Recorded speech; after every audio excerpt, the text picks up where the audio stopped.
Boa tarde. O Sessão Cabine já está no ar. No programa de hoje, a gente vai conversar com Thor Neukrans. Ele é cineasta, agitador cultural e cineclubista e está à frente do projeto Encontros do Cinema Pernambucano, que vem reunindo muita gente, cineastas e público para assistir e debater filmes no centro da cidade. Mas antes de conversar com Thor, vamos ver uma matéria sobre o edital do 15º Festival de Cinema de Triunfo. Produtores de audiovisual de todo o Brasil já podem se inscrever para a 15ª edição do Festival de Cinema de Triunfo. Os interessados têm do dia 10 de junho a 27 de julho para oficializar a entrada dos filmes para mostras competitivas, que vai acontecer em agosto no Teatro Cinema Guarani, no sertão do estado. As inscrições, elas começaram dia 10 de junho e elas vão até o dia 26 de julho, até às 16h59. E elas podem ser realizadas única e exclusivamente pela plataforma do Mapa Cultural. É importante que os proponentes, eles fiquem atentos às mostras competitivas e às documentações necessárias para essas mostras, porque é um festival que tem 6 mostras competitivas e o realizador ou a realizadora que está inscrevendo o filme precisa atentar para quais dessas mostras ele precisa se inscrever, né, que é onde o filme dele se encaixa dentro dessas categorias. Serão aceitos trabalhos finalizados a partir de janeiro de 2021 aos meses vigentes de 2024. Entre as exigências do edital, para concorrer nas mostras competitivas, o filme precisa ser realizado por um diretor pernambucano ou aquele que resida no estado há pelo menos um ano.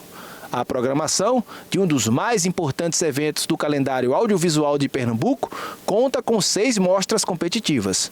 Nossa expectativa é sempre muito alta, porque é um festival nacional e o Festival de Cinema de Triunfo, ele é muito especial. Já é a 15ª edição e geralmente a gente recebe um número significativo de inscrições. As produções selecionadas vão concorrer ao Troféu Caretas, com prêmios que variam de R$1.000 a R$3.000. A premiação ela é distribuída em dinheiro e também em troféus. Então nós temos uma média mais ou menos de 37 troféus para a premiação, que se chama o Troféus Caretas. E a premiação em dinheiro é de R$24.000. Então a gente vai ter o melhor longa-metragem, o melhor curta pernambucano, o melhor curta do sertão, o melhor filme experimental e assim vai. Olha aí, uma ótima oportunidade, né? Quem quiser ir lá mostrar seu filme no Festival de Cinema, não perca aí a inscrição do edital do 15º Festival de Cinema de Triunfo. E no próximo bloco a gente conversa com Thor Neukrans.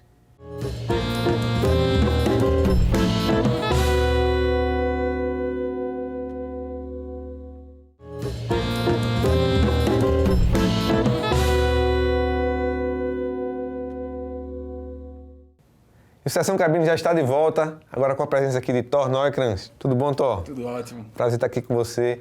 Thor é cineasta, agitador cultural, cineclubista. E ele já está há alguns meses com o projeto Encontros do Cinema Pernambucano, né, que está promovendo semanalmente encontros para exibir filmes e para discutir filmes aqui pernambucanos, né? Filmes de cineastas consagrados, filmes de cineastas novatos. E eu quero saber de Thor, como é que foi que começou essa ideia, de onde é que veio, né? Tu é formado em cinema, né, pela Universidade Federal, mas de onde é que veio essa tua ideia de começar a fazer esse tipo de evento?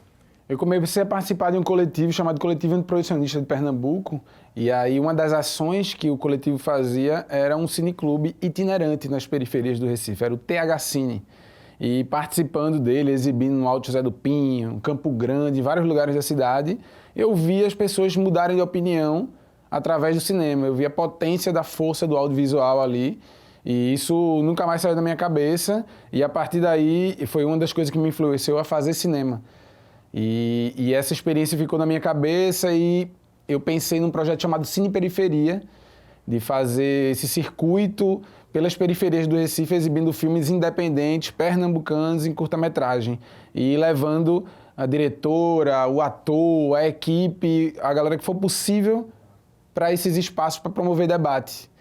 E essa ideia que eu tinha, mas naturalmente é uma ideia que requer recursos, é uma ideia que a gente precisa ter uma estrutura maior para fazer e eu não tenho no momento. E eu compartilhei essa ideia com o Vini Costa, que é o dono do Bar Super 8, que está sempre onde lá. acontece, né, os eventos. Exatamente, lá no Super 8. E quando eu conversei com ele, foi super receptivo, gostou muito da ideia e falou para mim, você tem 100% de liberdade criativa, faça o que você achar necessário. Então, em janeiro, a gente começou a Mostra Abertura Internacional, um evento que a gente teve cineasta da Tunísia, teve filme feito em Belize, isso tudo em diálogo com filmes pernambucanos, local, filmes né? da periferia do Recife, jovens que estão começando a carreira.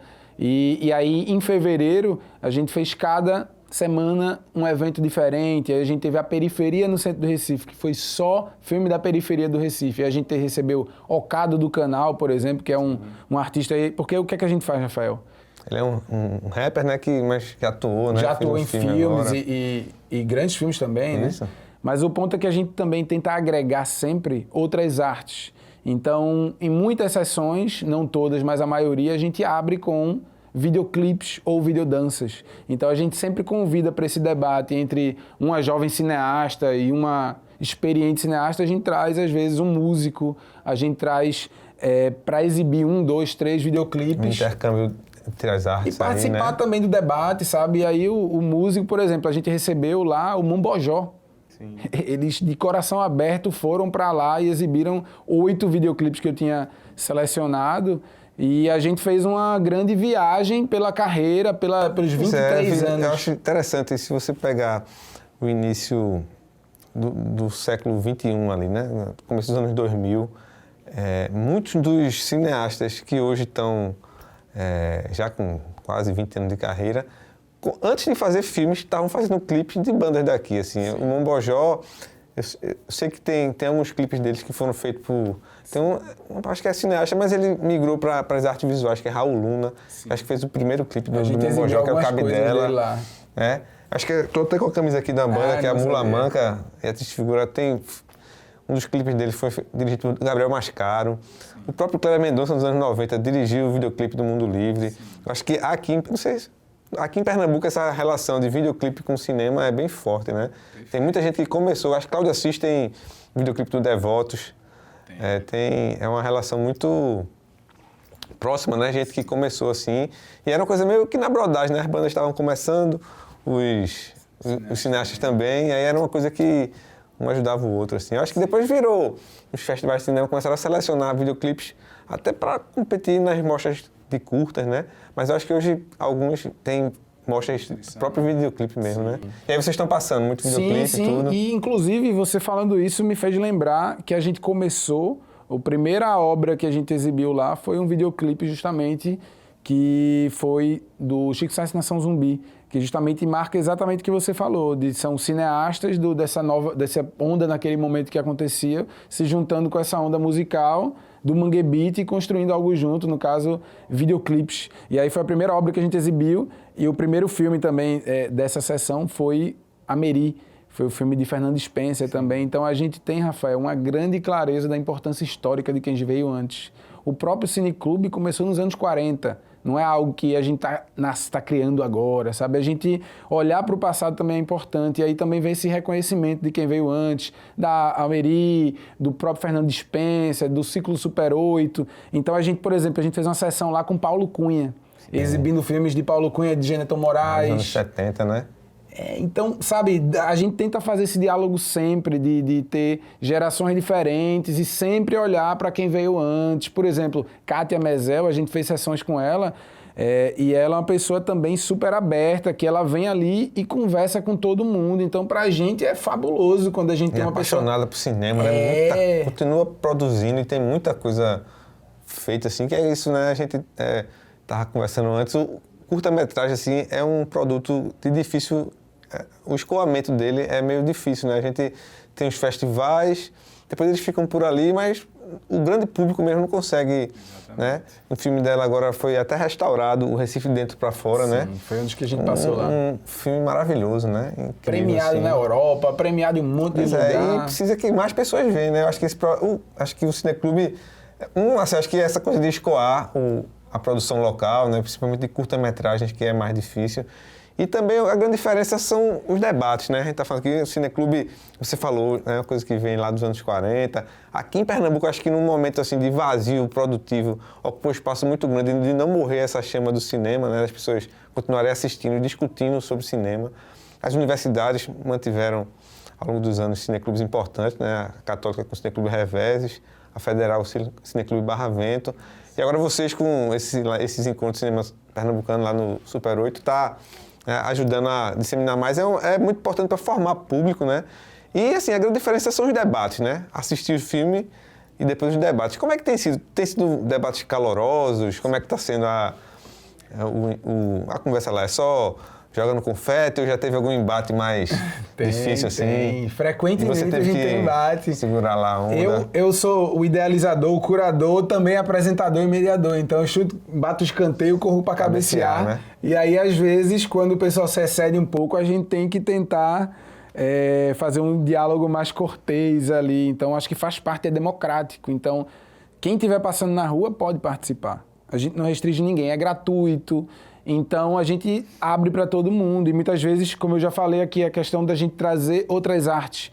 Então, vem o dançarino, vem o performance, vem a galera do teatro, o músico. E cada uma dessas pessoas, por exemplo, a gente tem muitos músicos que frequentam lá, tanto para fazer a trilha sonora, como o Breno Lira, que já fez a trilha sonora lá de filmes ao vivo, quanto outras pessoas que estão ali no seu lazer e estão assistindo os filmes, né? E então essas pessoas muitas vezes vêm com comentários, com perguntas relacionadas. O músico, a trilha sonora, às vezes, a galera que trabalha com direção de arte sobre algumas questões. E eu também, naturalmente, sempre preparo várias perguntas a partir. Né? Eu vejo os filmes e eu vou anotando, eu revejo e já encontro mais coisa.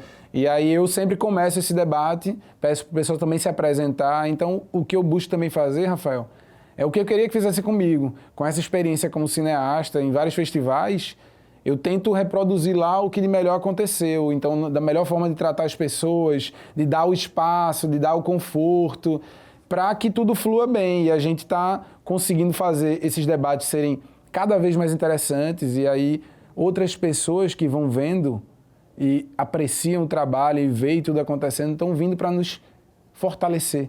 Então, tem um rapaz, por exemplo, chamado Wesley, que ele trabalha com comunicação e ele passou a ir lá e vai lá e filma os debates. E aí a gente está tendo um conteúdo incrível, lindo nas redes sociais, que já está reverberando e levando a gente a mais espaços ainda. E o principal, com essas reflexões, né? Por exemplo, Lia Letícia, que é uma artista visual, diretora de arte, cineasta da nossa cena, muito competente e reconhecida. E ela foi lá e fez um testemunho muito bom, falando que há 20 anos, quando ela começou a frequentar, o cinema pernambucano eram 5 pessoas. E ela falou, hoje o cinema pernambucano somos nós. E tem 3 mulheres negras sentadas no sofá, jovens. Então, da gente olhar essa mudança e valorizar. E, como eu falei para você também, Rafael, uma ideia desse projeto é que ele se difunda. Depois que a gente começou a fazer lá toda semana, a gente começou a fazer 2 vezes, porque a demanda era muito grande. Essa semana vai ter 3 vezes.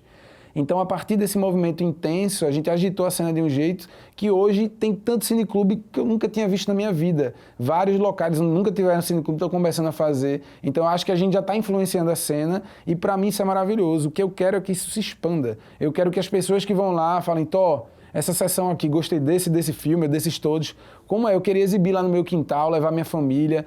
Tó, eu queria exibir isso aqui na minha comunidade. A gente vai tentar viabilizar isso, né? Esse é o meu desejo, porque a gente tem conteúdo, filme pernambucano de curta-metragem para ter programação por 5 anos, todos os dias, com coisa boa, pô. Tem mesmo. Então, eu acho que é colocar isso na cabeça das pessoas, que tem a ver também com o próprio Mangue Beat, né? De olhar pra gente e dizer, a gente tem valor. Isso. É legal demais o Batman, o Thor, essa cultura estrangeira e tal, mas, poxa, a gente tem um ouro aqui com a gente. Será que a gente não poderia consumir menos Velozes e Furiosos 18 e mais Sem Coração e mais Muro, sabe? Os filmes pernambucanos que às vezes foram premiados em grandes festivais e a gente nem conhece. E mesmo os que não foram premiados, porque muitas vezes os grandes filmes não têm nem reconhecimento nesses espaços mais deles legítimos. Só vão ser reconhecidos depois, né? Por isso que a gente também abre muito para isso. A gente já exibiu e exibe muito filme premiado em grandes festivais do mundo, mas esse não é a nossa prioridade, não é só isso, sabe? É muitas vezes trazer isso com um diálogo com quem está começando. Então, é isso. A gente trouxe um filme, por exemplo, recentemente, Caboclo Urbano, um filme que traz o poeta do Malunguinho, um filme de um povo indígena em Camaragibe, urbano, sabe? Então, é esse novo momento que a gente vive. É o momento de que acabou essa história de que o cinema eram 5 caras, que era só aquela galera, não. Não tem mais aquela pessoa que fala pelos outros, aquela figura digamos assim, aquela figura do cineasta como um intelectual que entende os problemas do povo e fala por ele, né? É o povo que está fazendo seus próprios filmes. Eles que estão problematizando, não precisa de um intermediário mais, né? Isso eu acho que resume um pouco isso que tu está falando, né? Por aí. E esse debate quente, né, de vir as pessoas e trazerem outras ideias. Então, às vezes a gente da filosofia, da história. Maravilha. E Thor, além de cineclubista e agitador cultural, você também é cineasta, né? Sim. Vamos falar um pouquinho sobre os teus filmes, mas a gente conversa sobre os filmes de Thor no próximo bloco. Perfeito.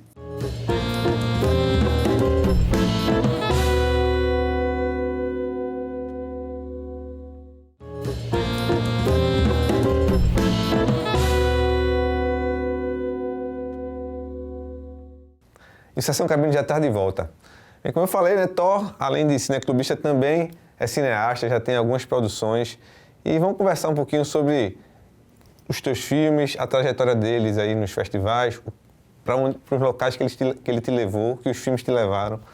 Fala aí do teu primeiro filme, é o Dibuiá. Exato. Conta um pouco aí sobre esse curta-metragem. Dibuiá é um filme que eu fiz na cooperativa Palha de Arroz. É uma cooperativa que fica entre Recife e Olinda, ali na região de Peixinhos, do Arruda, Chão de Estrelas. É meio que a divisa. Sim.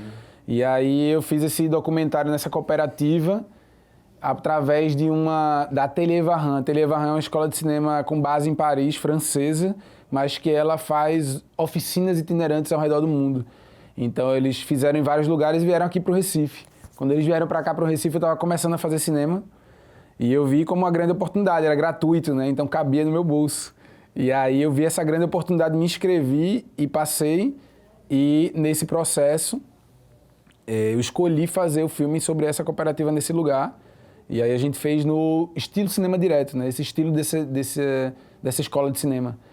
E aí esse filme conta um pouco... Documentário. Um documentário, 33 minutos, que conta um pouco... Média, né? Com uma média-metragem, né? Até isso foi até problemático, porque não consegui ir para muitos festivais, né? Porque tem um limite, né? Exato. Eles botam 25, às vezes. Depende do festival, né? Mas no geral é isso, 20, 15 às vezes. Mas o fato é que esse filme me levou... Meu primeiro festival de cinema foi com esse filme, e foi na França, chamado Doc Cévennes, na região de Cévennes, que é o sul da França. E começou aí essa longa jornada que eu passei a ter em festivais e conhecendo um pouco mais sobre o cinema desse ponto de vista, dessa vivência.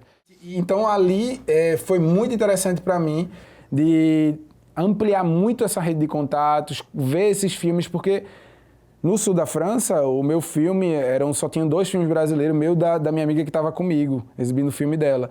Já no festival em Paris, do Brésil Mouvement, é um festival de filmes brasileiros, né? Então eu me conectei com muita gente de vários lugares do Brasil, de vários filmes. E aí também essa rede de contatos até hoje está comigo e a gente vai dando outros passos. Então esse filme, o Dibuiá, ele teve uma pequena circulação por causa do tamanho, mas muito significativa. Por causa disso. Deram muitos frutos, né? E também porque eu me esforcei para estar presente, né? Então, porque você sabe, Rafael, se sua obra passa lá e você não está presente, a pessoa vai dizer, pô, que filme legal. Beleza, vamos ver o próximo. Não tem como discutir, né? Sabe? E quando você tá lá, a galera fazendo debate, mesmo que eu não falasse francês muito bem, como ainda não falo muito bem, a gente tenta, tem um intérprete, tem alguém, fica aquela estiga, as pessoas querem ver outros filmes seus, você entra também naquela rede de contatos, né? Então foi muito importante de ter participado com isso, com o Dibuiá, e aí eu tive outro filme também mais pra frente, né? Depois dessa experiência. Do Dibuiá, o Dibuiá você estava na faculdade ainda quando fez? Eu fazia faculdade e logo depois do Dibuiá, eu passei na Federal, no curso de cinema da Federal, eu fazia em outro lugar. Fazia em outro lugar. E aí, quando eu passei na Federal, eu passei 3 anos lá, eu consegui terminar um pouquinho antes, que deu uma acelerada. E o meu trabalho final foi um documentário sobre a minha avó, que chama Elos da Matriarca. Elos da Matriarca. E esse filme foi o filme que me fez ficar mais conhecido e conhecer mais lugares no mundo. Então a gente rodou aí um circuito festival. Sim, mas sempre também festivais mais alternativos, sabe? Porque, por exemplo, o Festival de Berlim, que é um dos mais prestigiados, é um festival que você precisa ter uma grana para inscrever. E imagina se eu fosse querer inscrever em todos os festivais, eu ia ter que ter 50 mil reais só para ficar... Então não dá. Então os festivais que eu busco nessa altura do campeonato são os festivais alternativos. Então esse filme passou em festivais nos Estados Unidos 2 vezes, também estreou em Paris, nesse Brésilien Mouvement, que já conhecia o meu trabalho também, né? Isso também é outro ponto importante. As pessoas que já conhecem o seu trabalho... Já foi abrindo, né, o caminho. Com certeza. E aí esse filme também passou na Holanda, em Roterdã, num festival alternativo que não é o grande festival de Roterdã. Ah, sim, não sigo. Então, e eu busquei estar presente na maioria dessas oportunidades para fazer esses laços, né? E é isso. Então, até agora, essas coisas vão reverberando. Então, essas obras, muitas das que eu conheci, eu tentei trazer para cá, para Recife, para exibir nos encontros de cinema pernambucano, quando a gente faz esses eventos que tem diálogos internacionais, né? Entendi. Então, é isso. O que eu tento fazer também, Rafael, tanto no cinema, produzindo, escrevendo, filmes, dirigindo, quanto enquanto curador, é fazer algo que ninguém nunca fez. Pelo menos uniões, sessões onde esses filmes nunca foram interligados. E às vezes esse caminho que esses filmes vão fazer vão trazer uma reflexão muito mais profunda, muito mais interessante do meu ponto de vista do que o filme isolado. Mesmo que seja um filme que eu quero que vai trazer um debate, sabe?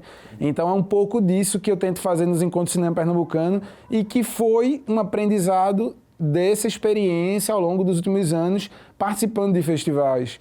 E por isso que esse projeto está aí, já passou mais de meio ano e está quase sempre lotando, um grande sucesso que eu agora quero compartilhar a curadoria. É muito importante para mim ouvir outras vozes, seja no discurso, no texto, no livro, no filme, quanto uma curadoria. Então a gente vai ter pessoa não binária fazendo a curadoria, mulher negra, outros jovens também fazendo. Para mim isso vai dar uma oxigenação bacana, muito importante. Né? Como se a gente estivesse tendo uma paridade de participação, né? Que as pessoas às vezes não... A gente não sabe, a gente pode achar que sabe o que as pessoas querem assistir, mas é como aquilo que eu estava falando, né? Do cineasta que representava os problemas da população mais carente, que isso, né, mudou. E também, se a gente, às vezes um curador acha que consegue abarcar todas as necessidades, né, do público, mas, como você falou, é importante ouvir as mais diversas vozes para poder entender, né, qual é a programação que as pessoas querem assistir, né? Acho isso... Essa ampliação da curadoria aí que você sugere, acho uma coisa muito bacana, assim, uma iniciativa muito boa, porque é muito normal a pessoa se apegar àquilo, né? Não, esse projeto é meu, quem manda sou eu, quem vai...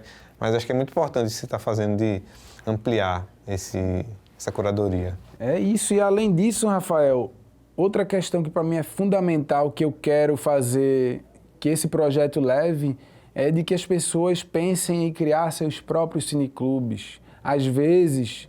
Há cineclubes muito bons que enriqueceram muito a nossa história, mas estão esquecidos, estão abandonados há anos. Então, talvez, a partir dessa movimentação, a galera dizer, poxa, e aí, vamos retomar aquele cineclube que a galera fazia antigamente, ou aquele que a gente chegou a fazer junto, ou não, ou, Rafael, vamos criar um cineclube novo. A pessoa chegar e dizer, essa programação de hoje, eu queria botar lá no meu quintal, vou chamar meus vizinhos, meus amigos, meus familiares... Dá para tu mandar esse link? E aí eu vou falar com cada realizador, cada realizadora. Conseguir mas pelo que eu conheço, né? E pelo diálogo que eu tenho, todas essas pessoas que já exibiram filmes lá são pessoas que estão dispostas para isso, entendeu? Para que esse filme rode e, sobretudo, em espaços que não costumam rodar, né? Então, o que eu quero é que a gente faça esse cineclube, siga fazendo os Encontros de Cinema Pernambucano por mais de um ano, por muito tempo, mas especialmente... que a gente possa multiplicar isso pela cidade, pelo estado, por que não pelo mundo? Maravilha. Então, a gente podia ficar conversando aqui o resto do dia, mas o programa tem espaço, foi muito bom a sua participação aqui, muito obrigado. E as portas aqui estão totalmente abertas para você voltar. E vida longa aos Encontros de Cinema Pernambucano, ao Cineclube e ao Cinema Pernambucano. O Sessão Cabine volta já.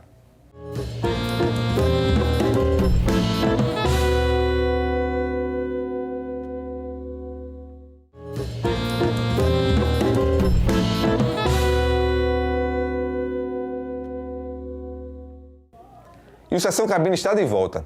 Depois dessa longa conversa com o Thor, você deve estar aí com vontade de assistir uma sessão ali do Encontro de Cinemas Pernambucano, né? Lá no Bar Super 8, na rua Mamed Simões, no centro da cidade. Pois é, a gente preparou uma matéria com todas as informações da programação do mês de julho. Confere aí. Criado para ser um espaço de valorização e ampliação do consumo de produções audiovisuais independentes ao ar livre, o Bar Super 8, na Rua do Mamed, no centro da capital pernambucana, foi idealizado há menos de um ano. O espaço não só exibe filmes, como também realiza lançamento de livros e debates com profissionais da cena cinematográfica pernambucana. Em agosto de 2022, esse espaço foi aberto com o propósito de trazer filmes independentes para o centro da cidade. Nós identificamos que havia uma problemática na distribuição desses filmes, principalmente com realizadores da parte de curta-metragem. O bar é uma homenagem ao cinema como um todo, à sétima arte, mas nós focamos bastante na temática do cinema pernambucano. É a nossa prioridade nas exibições e na temática do bar, principalmente com o letreiro que nós temos aqui na fachada, que é em homenagem ao cinema São Luís. A ideia de criar o espaço foi de Thor Neukrans, que contou com a colaboração do Vinícius Costa e do restante do time, que é formado por Fê Soares, o Wesley, Gabriela Esposito e o Ângelo Figueiredo. Dedicado à diversidade cultural, o bar realiza os encontros de cinema gratuitamente nas quartas e quintas-feiras. As sessões sempre começam às 9 da noite com videoclipes de artistas pernambucanos. A curadoria é feita um diálogo entre os filmes e também pensando nos convidados também. Às vezes os convidados tem que trabalhar algumas temáticas interessantes, a gente tenta sempre instigar outros debates também, tanto a partir das obras, mas também de outros sentimentos também, de ser artista, de ser tipo um produtor de cultura em Pernambuco, que a gente passa por um processo bem intenso de tipo, como fazer cultura em Pernambuco, sabe? Quando necessário, o projeto independente de cinema de rua acrescenta mais 2 dias de exibição e de diálogo entre as gerações.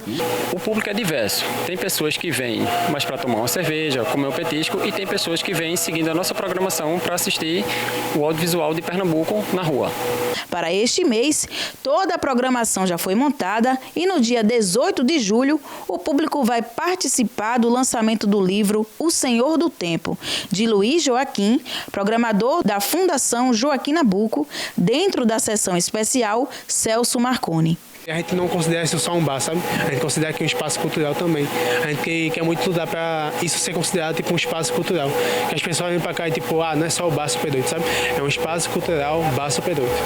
E o Sessão Cabine fica por aqui. Até a próxima!